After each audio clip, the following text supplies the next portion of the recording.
Nous vous souhaitons la bienvenue dans ce programme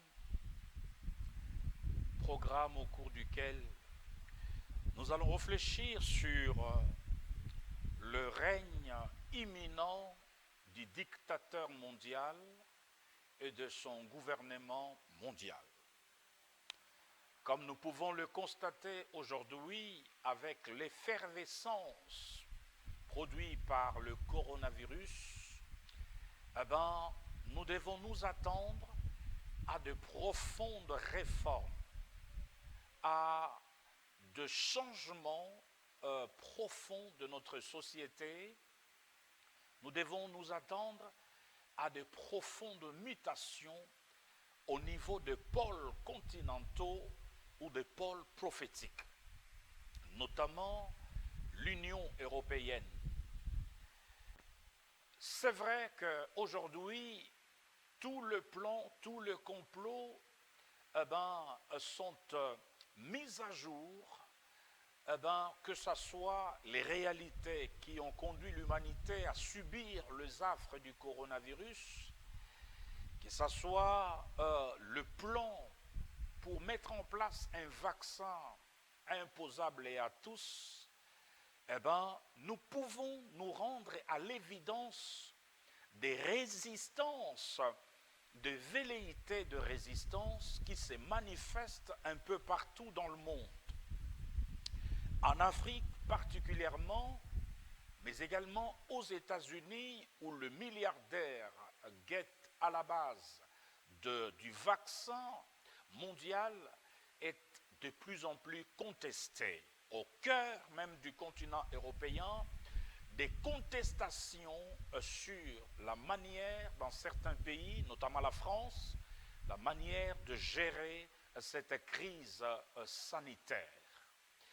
Et donc, ce qui va certainement conduire l'humanité vers, la mise en place d'une seule et une seule autorité ayant le pouvoir et le moyen de faire exécuter ces lois. C'est d'ailleurs la déclaration d'un prélat de renommée, d'un prélat catholique de renommée, qui avait déclaré que pour le règne d'une paix mondiale, il faut une autorité et une seule, mondialement reconnue, qui aura le moyen d'exécuter ses propres lois. Et donc, mesdames et messieurs, nous allons vers cette réalité de manière obligatoire, de manière impérative. Un seul président, un seul gouvernement, une seule religion et une seule monnaie. Et donc pour cela, je m'en vais vous proposer deux portions des Écritures. Le premier texte se trouve dans 2 Thessaloniciens chapitre 2. Le verset premier, vous pouvez y aller jusqu'au verset 9. Et le deuxième texte se trouverait dans le livre de l'Apocalypse, chapitre 13, le 6 ou le 7 premiers versets. Nous commençons donc notre lecture avec le texte de 2 Thessaloniciens, chapitre 2, le premier verset. La Bible déclare ce qui suit. Pour ce qui concerne l'avènement de notre Seigneur Jésus-Christ et de notre réunion avec lui, nous vous prions, frères. Paul s'adresse à l'intelligentsia de la célèbre ville grecque de Thessalonique. Le verset 3, il est en train de parler ici de l'avènement du Seigneur Jésus-Christ, mais il va donc donner une précision. Au verset 3, il va dire que personne ne vous séduise d'aucune manière, car il faut que l'apostasie soit arrivée. L'apostasie, c'est l'abandon de la foi. Et qu'on ait vu paraître l'homme du péché, le fils de la perdition, l'adversaire qui s'élève au-dessus de tout ce qu'on appelle Dieu et de ce qu'on adore. Il va jusque s'asseoir dans le temple de Dieu, se proclamant lui-même Dieu. Ça, c'est la première portion de l'Écriture. L'apôtre Paul nous parle donc de l'avènement d'un personnage politique qui gouvernera la planète Terre. L'apôtre Paul lui donne de surnom. L'apôtre Paul l'appelle l'homme du péché, le fils de la perdition, l'adversaire qui s'élève au-dessus de tout ce qu'on appelle Dieu. Nous y reviendrons dans un instant. Allons-y maintenant dans les textes de Apocalypse chapitre 13, le verset 1er et la suite. L'apôtre Paul et l'apôtre Jean ont quasiment focalisé leur instinct prophétique sur cet individu, sur cette personnalité politique qui prendra la gouvernance de la planète Terre dans le jour, dans le mois, dans les années à venir. Chapitre 13, le verset 1er. Puis je vis monter de la mer une bête qui avait 10 cornes et 7 têtes, et sur ces têtes 10 diadèmes. La bête que je vis était semblable à un léopard. Ses pieds étaient comme ceux d'un ours, mais sa gueule était comme une gueule de lion. Les dragons lui donna sa puissance. Nous savons, la Bible dit, que le monde entier est sous la puissance du malin. Voyez-vous, et c'est ce qu'il a manifesté auprès du Seigneur Jésus-Christ. Si tu te prosternes devant moi, je te donnerai le royaume de la terre et leur gloire. Certes, il a été défait. Certes, le Seigneur Jésus-Christ a remporté la bataille. Il reste néanmoins celui qui contrôle le système, n'est-ce pas, le système planétaire. Et donc le chapitre 13 nous dit exactement: il lui fit donner une bouche qui proférait de paroles arrogantes et de blasphèmes. Il lui ouvrit sa bouche pour proférer de blasphèmes contre Dieu, pour blasphémer son nom et son tabernacle et ceux qui habitent dans les ciels. Il lui fut donné de faire il lui fut donné autorité sur toute tribu, tout peuple, toute langue et toute nation.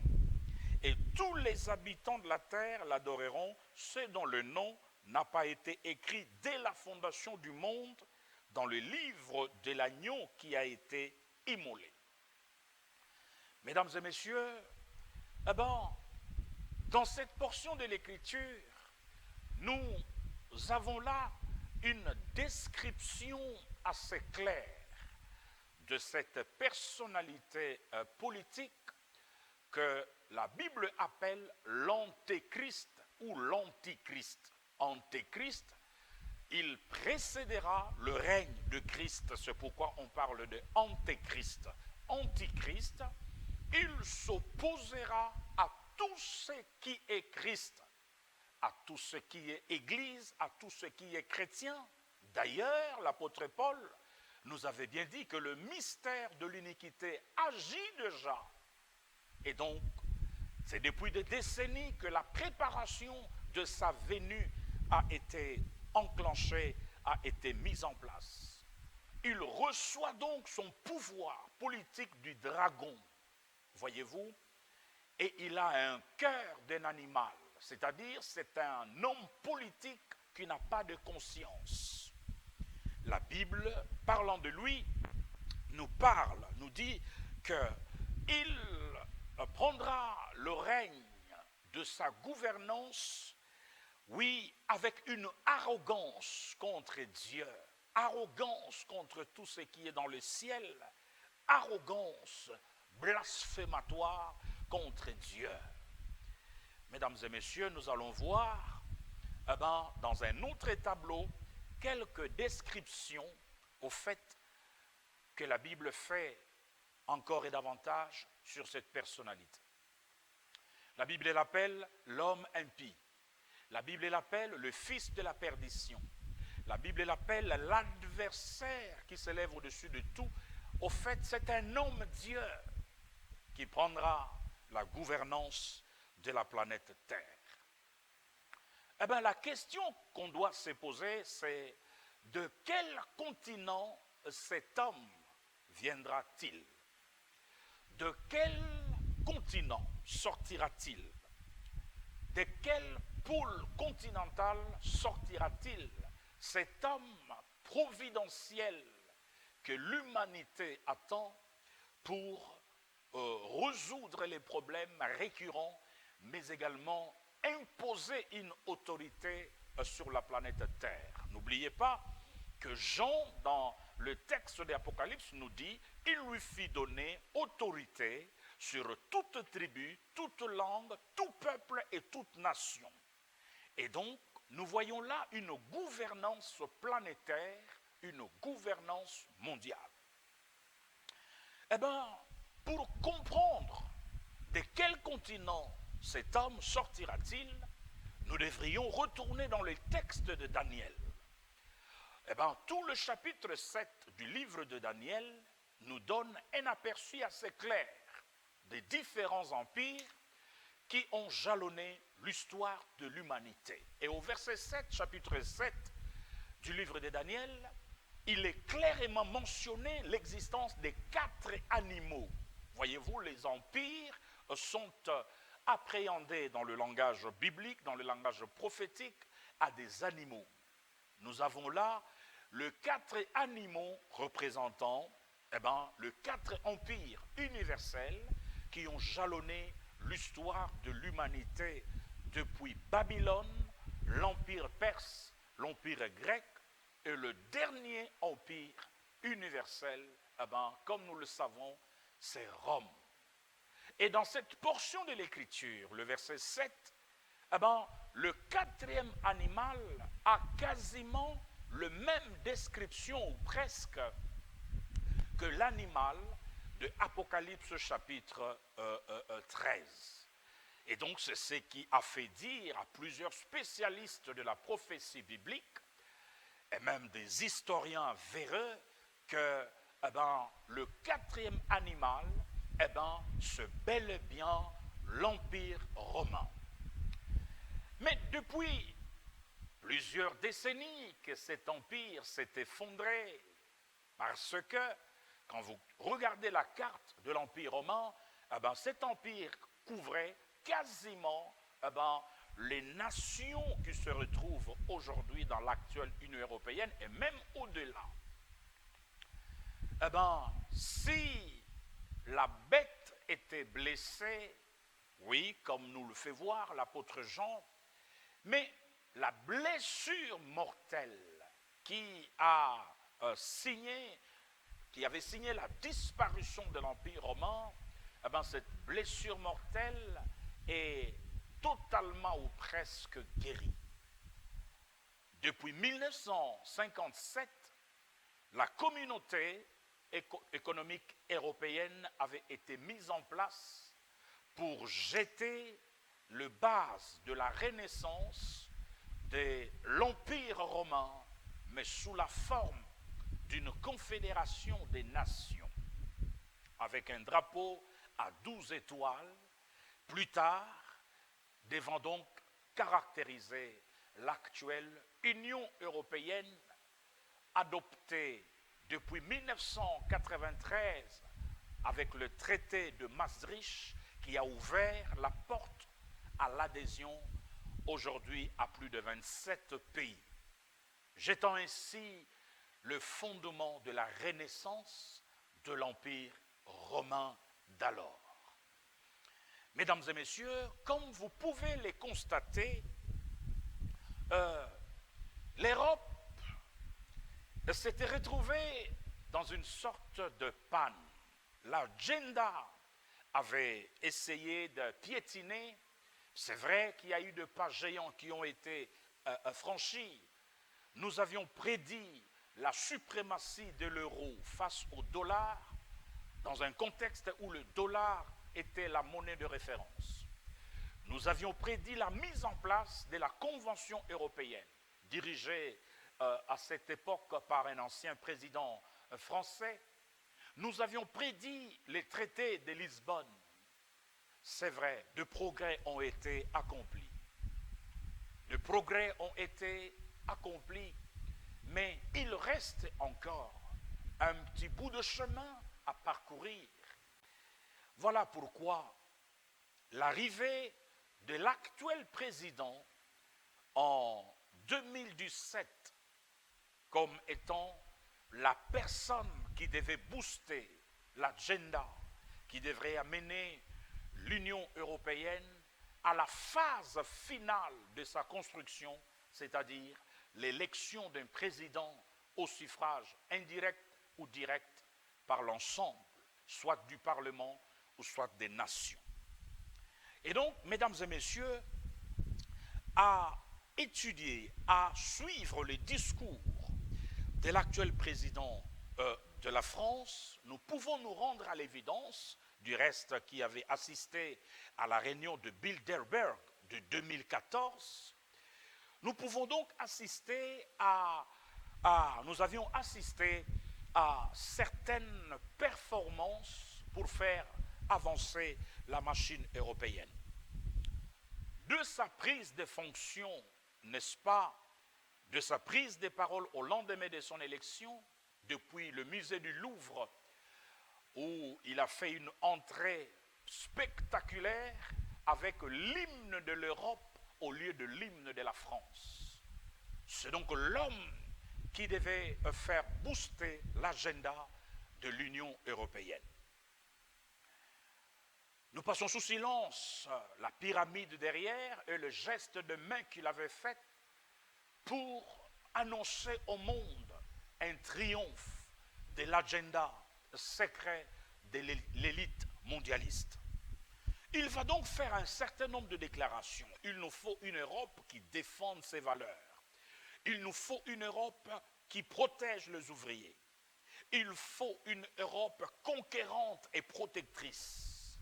Voyez-vous, préparé depuis le laboratoire le plus secret, il a réussi à imposer à la tête de la Commission européenne une femme. Il a réussi à imposer à la tête de la Banque centrale européenne une femme. Il a bien entendu réussi à imposer également à la tête de la francophonie une femme. C'est donc l'empereur Macron qui, aujourd'hui, pilote, n'est-ce pas, les instances de l'Union européenne. Il est vrai que par rapport à la prophétie biblique, il n'y a que le pôle prophétique Europe qui n'a pas de tête. Le pôle prophétique Amérique a une tête, Donald Trump. Le pôle prophétique oriental, qui est la Chine, a une tête, a un président. L'ex-URSS a un président. Il n'y a que l'Europe qui n'a pas de tête, n'est-ce pas? Comme l'avait d'ailleurs lui-même reconnu le président français quand il dit que l'Europe doit avoir le même niveau, n'est-ce pas, de leadership que les autres pôles prophétiques. Point n'est besoin de rappeler ces paroles de l'un des fondateurs de l'Union européenne qui a dit que l'Europe de demain doit être une Europe supranationale. Et un autre a dit, Henri Spaak, l'Europe aura besoin d'un homme qui sera l'espoir de peuple, qu'il soit un homme ou un démon. Fin de citation. Mesdames et messieurs, et donc, le plan Macron pour l'Europe existe. Il est question de booster l'Europe, de faire avancer le programme, n'est-ce pas, de l'Union européenne. Et dans l'agenda de la réunion de Bilderberg de l'année passée au mois de juin, parmi les sujets qui étaient traités, l'avenir de l'Union européenne. Mesdames et messieurs, la crise des coronavirus devra amener, comme d'autres crises qui ont frappé l'humanité devra donc amener l'Europe à de profondes mutations, à de profonds changements et à de profonds bouleversements.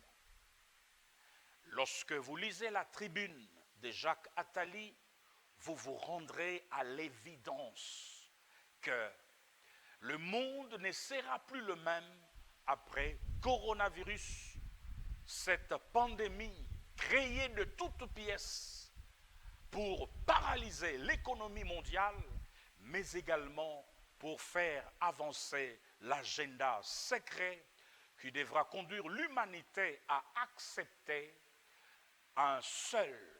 une seule autorité et un seul président dont la gouvernance devra être acceptée par tout le moyen, par toutes et par tous.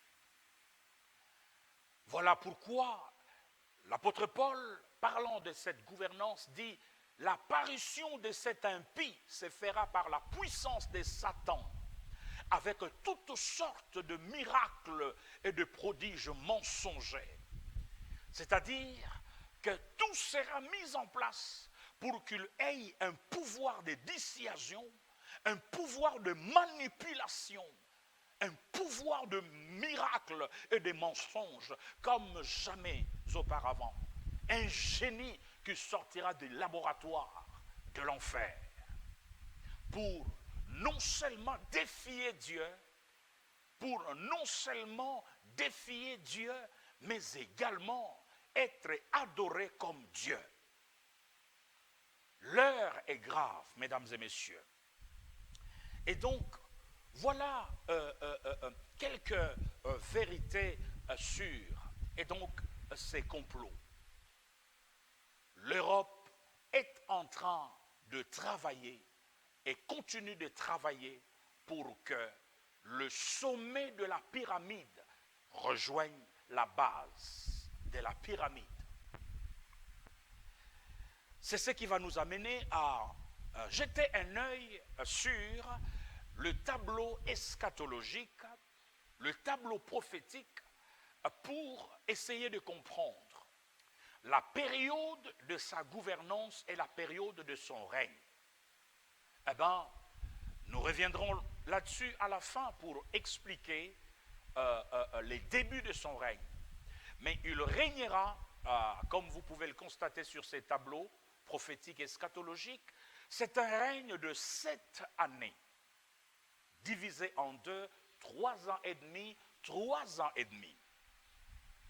Et il commencera son règne au départ de l'Église de Jésus-Christ. Parce que comme nous le savons, la présence de l'Église sur la terre, eh bien, l'intercession de l'Église, le Saint-Esprit agissant encore au travers de l'Église, eh bien, complique l'agenda des élites mondialistes, comme nous pouvons le constater aujourd'hui.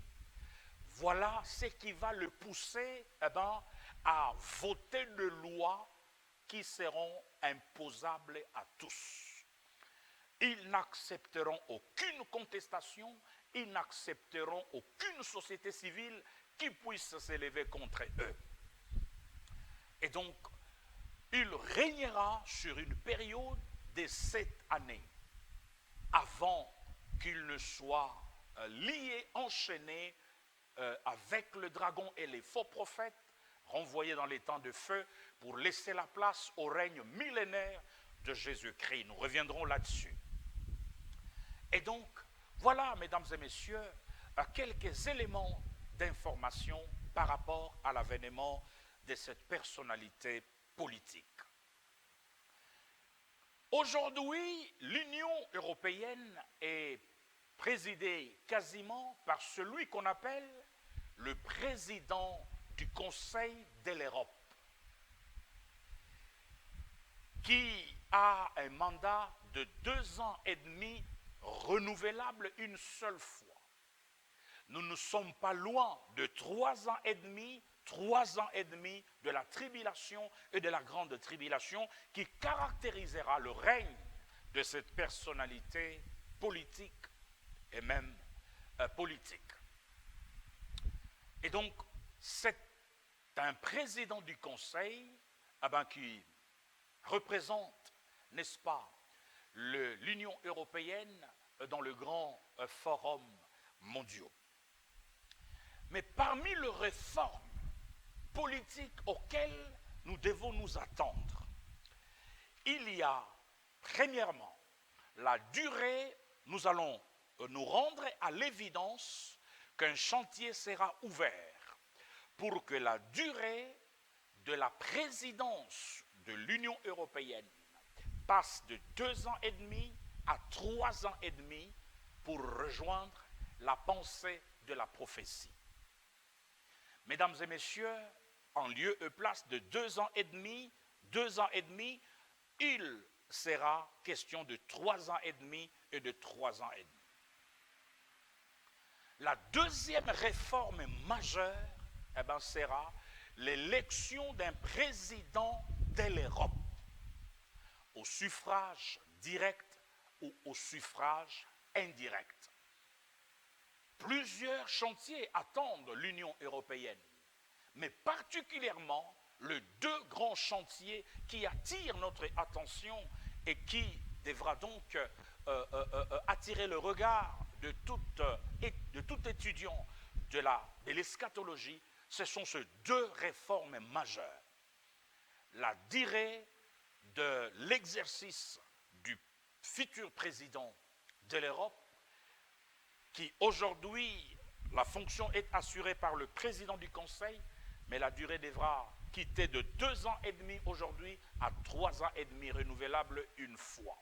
Exactement comme le dit le livre de l'Apocalypse. Mesdames et messieurs,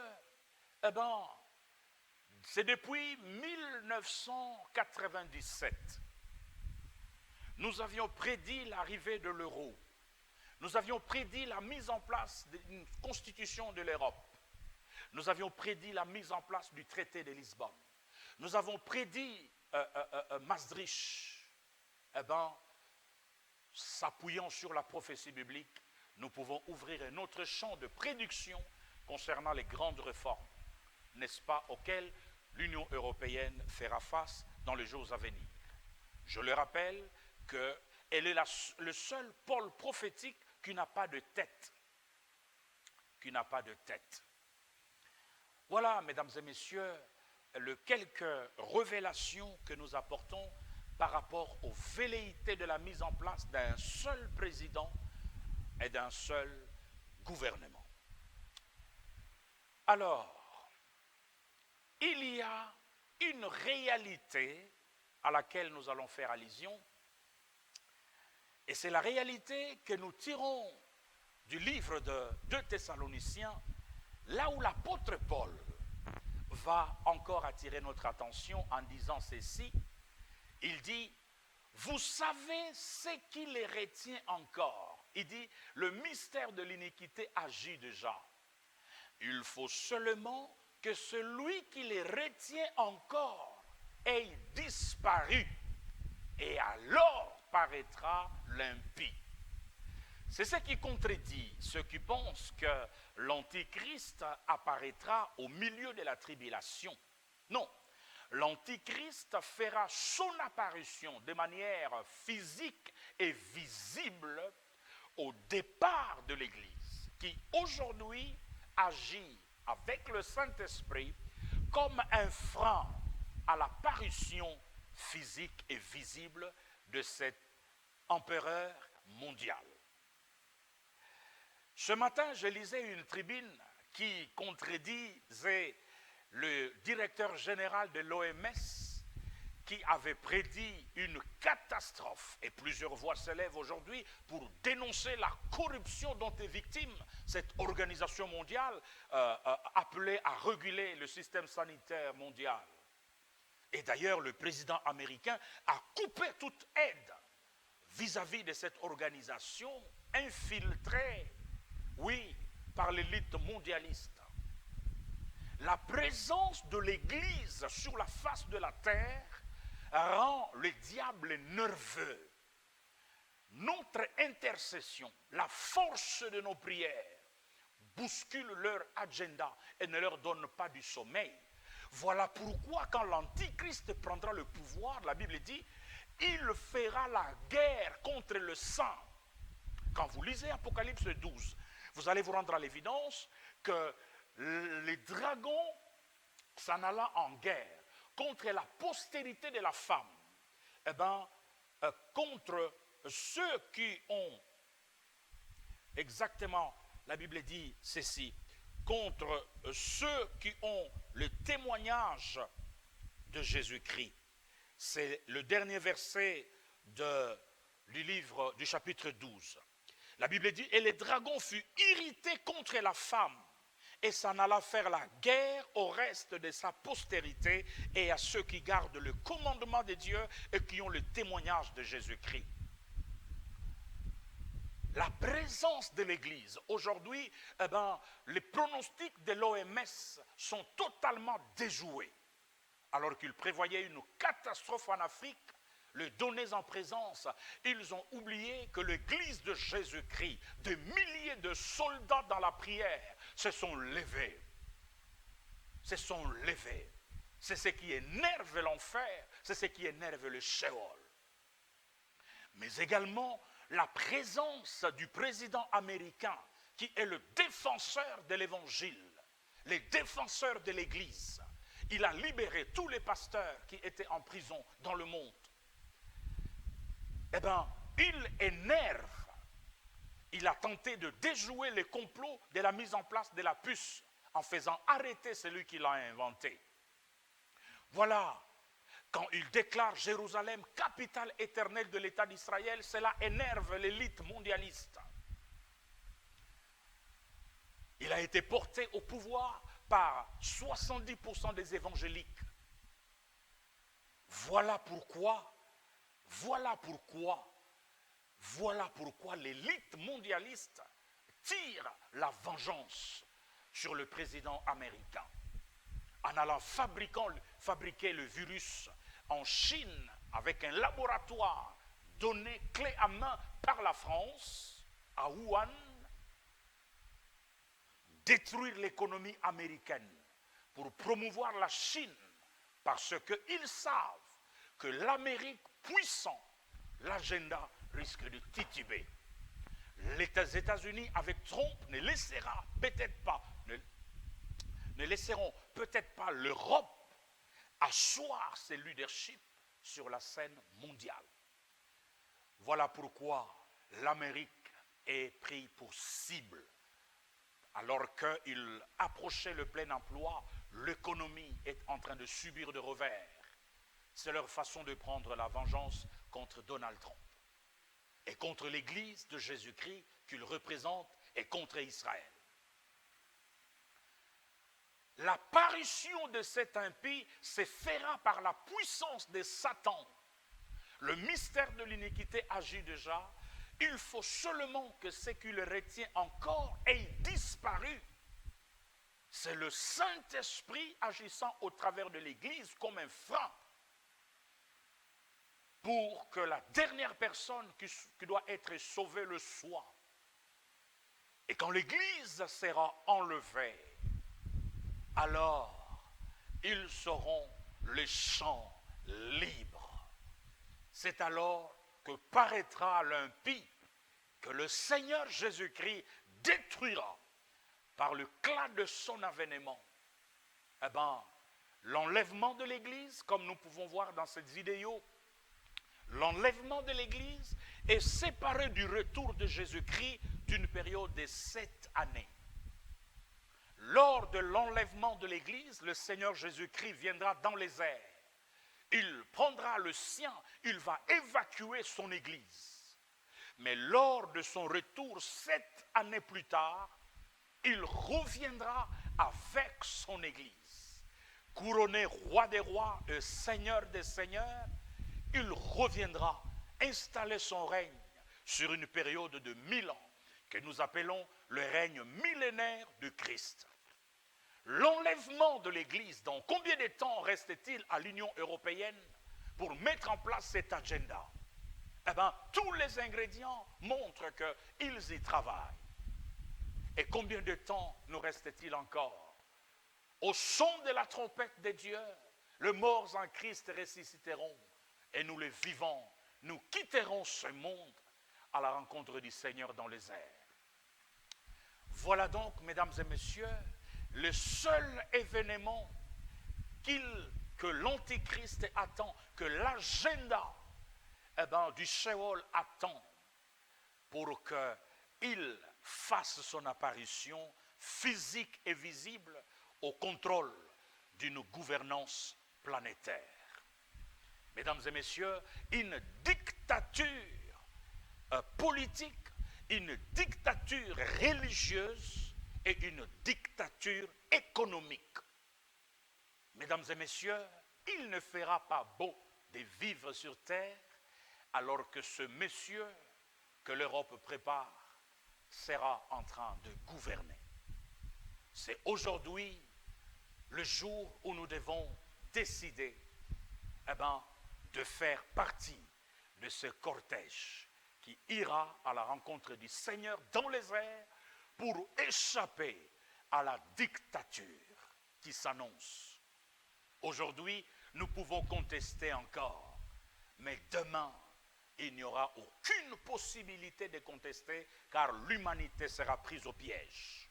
Avec la puce, avec le vaccin, avec une religion mondiale, avec l'obligation d'adorer les dictateurs mondiaux au risque d'être tués. La Bible dit, quiconque n'adorerait pas la bête et son image sera tué. Mesdames et messieurs, je vous conseille de faire partie de ce cortège qui ira à la rencontre du Seigneur dans les airs pour échapper aux velléités de cet homme animal qui est